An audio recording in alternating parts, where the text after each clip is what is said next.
Well, it's like this. If you want to learn something, you need to be able to place your attention on what you're hoping to learn. Yeah. There's no point in looking at a page of a book with your attention stuck in your head. And by focusing on your breathing, but also improving blood flow and oxygen delivery to the brain and bringing a balance in the autonomic nervous system, you're better able to hold your attention on the text or whatever the material is you want to learn. There was a recent study that came out, I think in 2018, and if you put it into Google or PubMed, put in nasal breathing, memory, and attention, and you will find that individuals, while breathing through the nose, had improved memory and attention. And there was another recent study that was interesting in terms of business executives who were required to perform business tasks, that when they breathed slowly for 90 seconds, even just 90 seconds, it improved decision making skills. Yeah.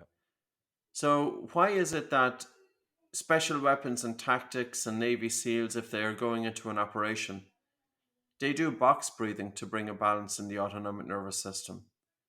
If we're feeling stressed and we have that difficult situation, should we be breathing out fast? Because if we are breathing out fast, what is the brain interpreting? The brain is interpreting that there's a threat out there, and the whole purpose or function of the brain is to protect the body and to get the body out of there. And if the brain wants to get the body out of there, you're not going to have composed and collected thinking. So we can use the breath primordial by simply, when we do feel tense and our breathing is getting a little bit faster, bring your attention out of the mind and onto the exhalation.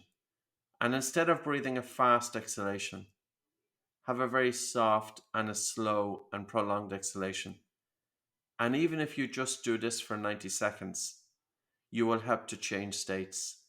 Yeah. When we change states, and this flow state which is so coveted, how do we get into this state of flow, into the zone, into present moment awareness? How do we put the critical thinking mind aside and to allow the real you, the real focus come out?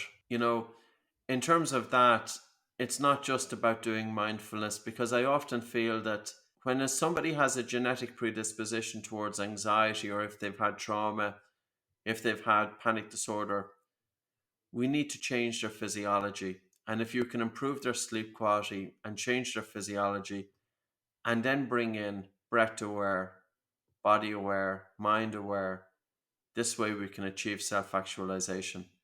So, the hierarchy of needs for the modern individual in the Western world, we're fortunate enough that most of us have food, clothing, and shelter. What we really need is deep sleep. What we really need is functional breathing patterns and awareness. And that is the path to improving concentration, focus, and attention span. And I think there's no other time in history that attention span and concentration has been impacted, and especially with modern technology. That even as I speak here, my phone was ringing. There's alerts coming in. There's text messaging. There's every angle you are being. There's information coming in from all angles, and we are training. We are training to be distracted all day long, and yet we think that we are able to hold our attention on when we want to do it. It's not going to happen. Yeah. We need to bring focus into our everyday lives. And holding your attention on one thing, you could say it's so simple. Stop thinking and clear external distractions. And that's the solution, but it starts now. It starts when things are going well. And when you start bringing this into your way of life when things are going well, then when we do get into the tricky situation, we immediately and intuitively can bring our attention onto the breathing, that we have that resource to change states. And I have to say, I've been doing this for my own personal journey for 20 plus years.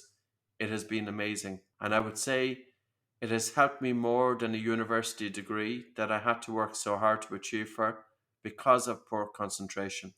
You are more intuitive, you are more creative, life is softer. It's amazing how life can, and I'm probably talking a little bit new agey now, but when we don't sabotage our own potential, and the mind can sabotage our potential, when we get the mind out of the way, things can move a lot effortlessly.